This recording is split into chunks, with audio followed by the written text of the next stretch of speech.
Tuhan adalah gembalaku, takkan kekurangan aku. Saudara-saudara yang terkasih di dalam Kristus, selamat pagi. Salam jumpa lagi dalam Sabda Siap Saji. Hari Selasa 16 Mei 2023, hari biasa pekan ke-6 Paskah.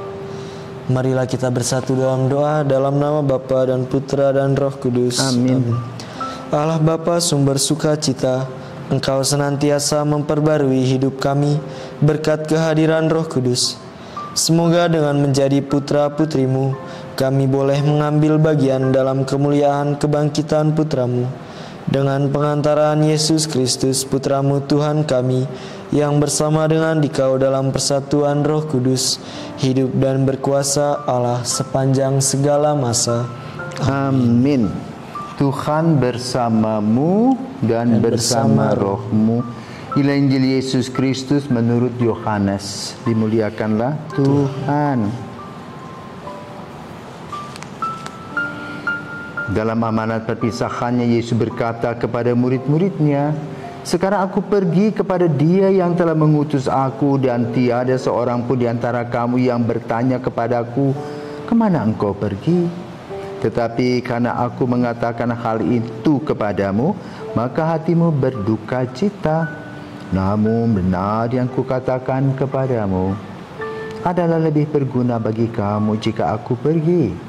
Sebab jikalau aku tidak pergi, penghibur tidak akan datang kepadamu.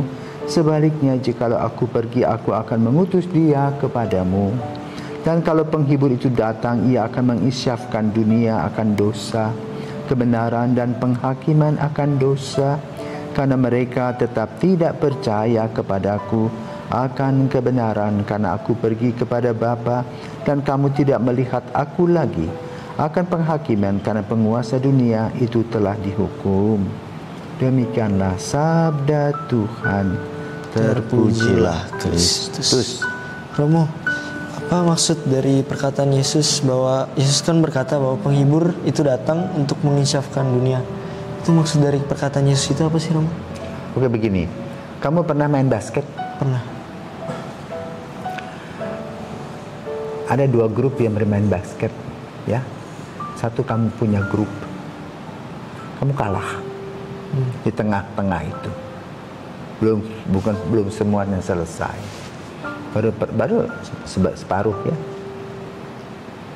Lalu pelatihmu bilang gini,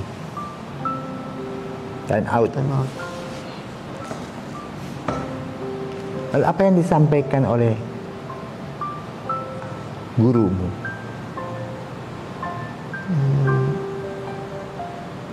Mengingatkan satu strategi, ya. Kok kamu main sendiri aja? Over dong, ya. Kalau kamu dribble itu jangan sendirian, over dong, ya. Yang kedua, "Pak, saya sudah capek. Kenapa saya nggak tidur, Pak? Karena ibu saya sakit," misalnya. Apa yang dibuat oleh gurumu itu, pelatihmu? Oke, ganti pemain, ya. Sehingga kamu mendapat darah segar, istilahnya semangat baru. Lalu yang pemain baru, ayo, semangat, seperti itu. Jadi kamu dibakar lagi semangatnya untuk berjuang, dan akhirnya kamu menang. Nah, itulah yang digambarkan oleh Yesus. Tetapi orang belum paham, itu masalahnya, ya.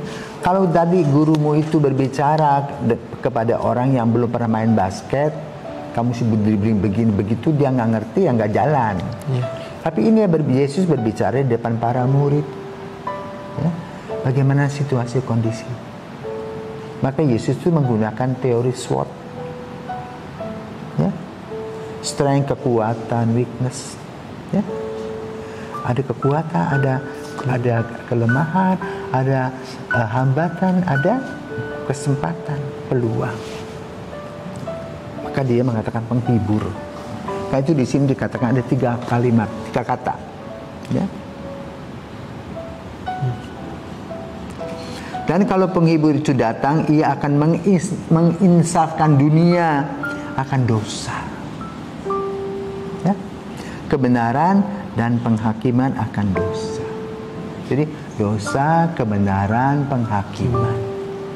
Nah, itulah peranan Roh Kudus yang akan tadi penguat dan penghibur tadi. Fungsinya adalah tadi mengingatkan kita akan dosa. Jadi yang membuat kita lemah itu karena dosa. Maka ikutilah jalan kebenaran yang sudah dibuat oleh Yesus. Kenapa? Ujung-ujungnya nanti ada tanggung jawab yang disebut apa? Penghakiman. Sama seperti kita nonton FCT itu, Indonesian Idol.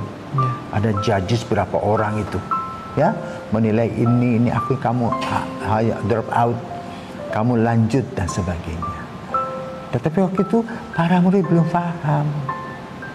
Cuma Yesus mengatakan karena itu dalam perpisahan, ya.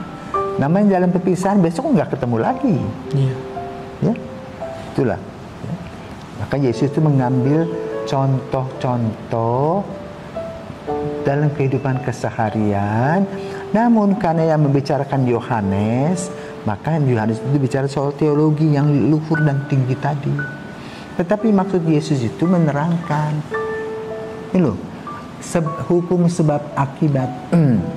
Sebab aku berbuat baik menyembuhkan orang, ya, bisa membangkitkan Lazarus, orang jengkel sama saya.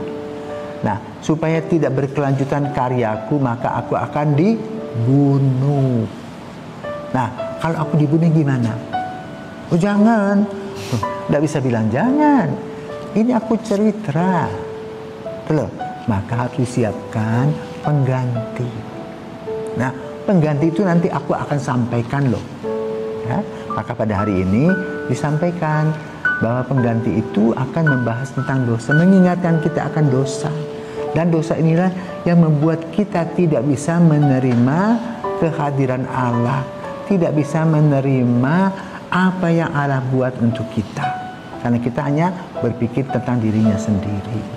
Yang kedua, Allah itu mengirim kepada Yesus, kepada kita seorang yang benar melalui kebenaran yang Dia sampaikan. Jadi khotbah-khotbahnya, nasihat-nasihat itu benar, bukan hoax.